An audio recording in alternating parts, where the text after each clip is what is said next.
everybody. I'm here with another video, but this time is something different from the usual, which is the TV show reviews. I did an Ancestry DNA test and I thought I would come on and share the results with you. I've seen a lot of other people on YouTube do this, and I said, hey, why don't I do the same thing?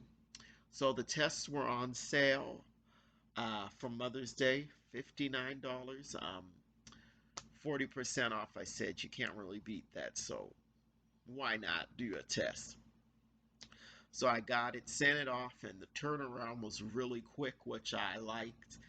The estimate says 6 to 8 weeks. I got my results back in 3, and I was like, yes.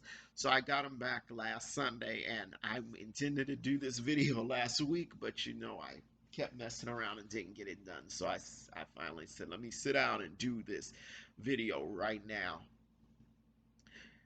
I've been interested in genealogy for a long time. When I was a child, my mom took me to the Mormon library and we looked up my great grandfather's records.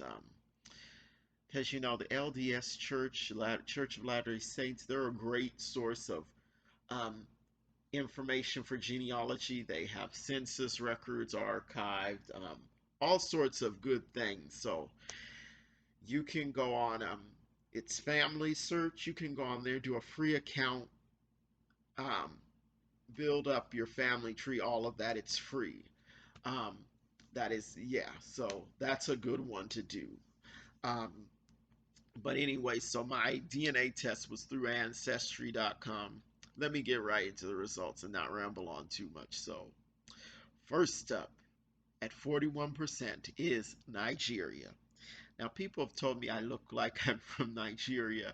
Um, and I wasn't sure about that because I've heard other people who have taken these tests, I've heard them say, oh, well, before I took the test, a lot of people told me I look like I'm from this or that African country. And then when they get the results, it turns out that the bulk of their DNA is from another country that is not the country that people told them that they look like they are from. But in this case, I guess the people were all right that I look like I'm from Nigeria because most of my background is Nigerian.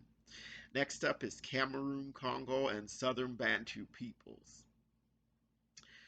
Next up, England, Wales, and Northwestern Europe at 9%. Next, Mali, 6%. Next up, Ireland and Scotland at 5%. Ghana at 3%. Benin and Togo at 1%.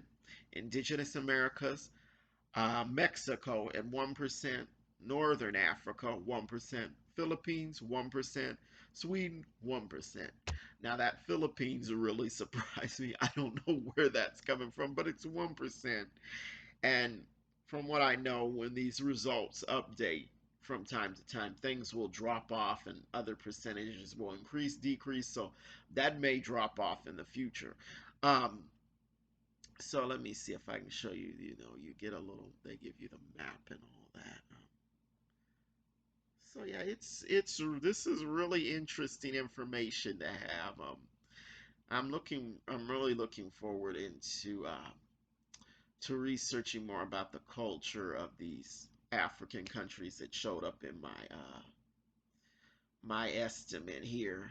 I've always been, we really wanted to know about, well, what was the culture of my ancestors, the ones that were brought here as slaves and lost their heritage, their language, their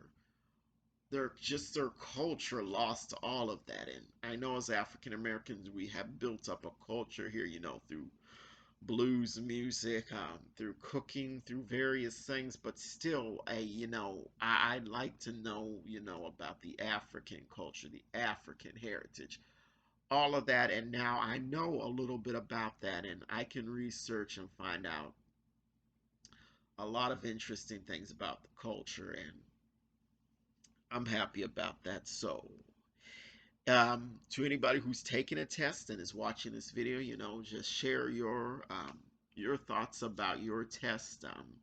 If there were any surprises in your DNA makeup and all of that, and how you and if you've started to research, the countries that showed up in your estimate. So I just think it's really interesting, and I wanted to come on and share. So um, that's it for now. I will see you next video.